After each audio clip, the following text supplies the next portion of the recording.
ಬಂದ್ರು ಹೋಗು.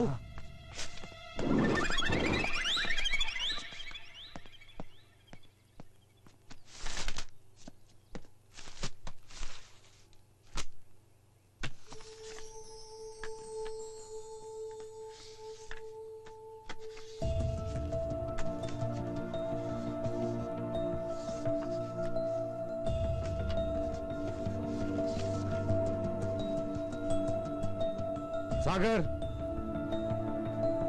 Sagar. Yes dad.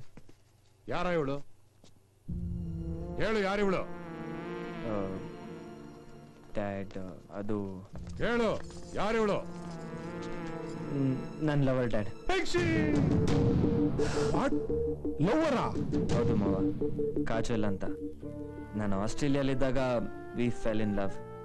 ಬಂದ ತಕ್ಷಣ ಈ ವಿಷಯನ ಹೇಳಬೇಕು ಅನ್ಕೊಂಡಿದ್ದೆ, ಅವಕಾಶ ಸಿಕ್ಕಿಲ್ಲ. ಈಗ ಹೇಳಲೇಬೇಕಾದಂತ ಪರಿಸ್ಥಿತಿ ಬಂದಿದೆ, ಹೇಳ್ತಾ ಇದ್ದೀನಿ.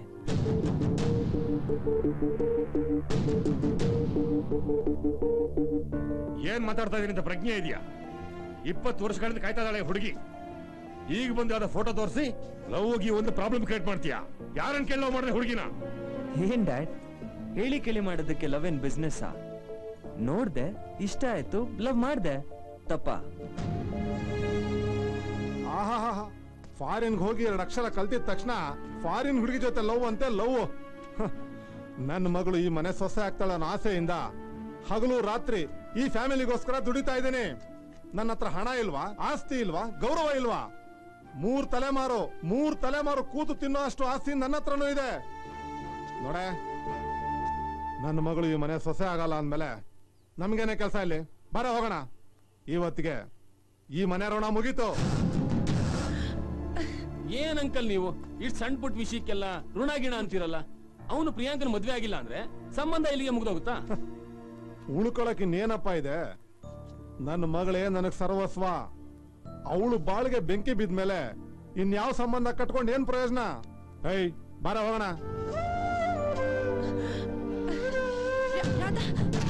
ಅಯ್ಯೋ ಅತ್ತೆ, ತಡೀರಿ ಅತ್ತೆ.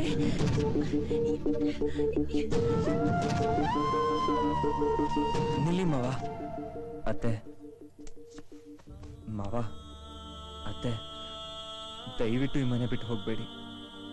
ನೀವೀ ಮನೆ ಬಿಟ್ಟು ಹೋದ್ರೆ ಬೃಂದಾವನ ತರ ನಮ್ಮ ಫ್ಯಾಮಿಲಿ ಚೂರ್ ಚೂರ್ ಆಗ್ಬಿಡುತ್ತೆ. ನಾನು ಯಾರಿಗೂ ಮೋಸ ಮಾಡ್ಬೇಕು ಅಂತ ಹಿಂಗ್ ಮಾಡಿಲ್ಲ ಮಾವ. ನನ್ನಿಂದ ಈ ಮನೆ ಹೊಡೆದೋಗುತ್ತೆ ಅನ್ನೋದಾದ್ರೆ ನನ್ನ ಮನ್ಸು ಹೊಡೆದಿದ್ರು ಪರವಾಗಿಲ್ಲ, ನನ್ನ ಪ್ರೀತಿನ ತ್ಯಾಗ ಮಾಡ್ತೀನಿ. ನೀವ್ ಹೇಳ್ದಾಗ್ಲೇ ಪ್ರಿಯಾಂಕನ್ ಮದುವೆ ಆಗ್ತೀನಿ. ಆದ್ರೆ ದಯವಿಟ್ಟು ಮನೆ ಬಿಟ್ಟು ಹೋಗ್ತೀನಿ ಅಂತ ಮಾತ್ರ ಹೇಳ್ಬೇಡಿ ಪ್ಲೀಸ್ ಮಾವ. ಐ ಆಮ್ ಸಾರಿ, ಪ್ಲೀಸ್ ಅತ್ತೆ. ಬೇಡ ಕಣೋ, ನಿನ್ನ ಹತ್ರ ನನ್ ಕೈ ನೋಡಕ್ ಆಗಲ್ಲ ಸಾಗರ್, ನೋಡಕ್ ಆಗಲ್ಲ.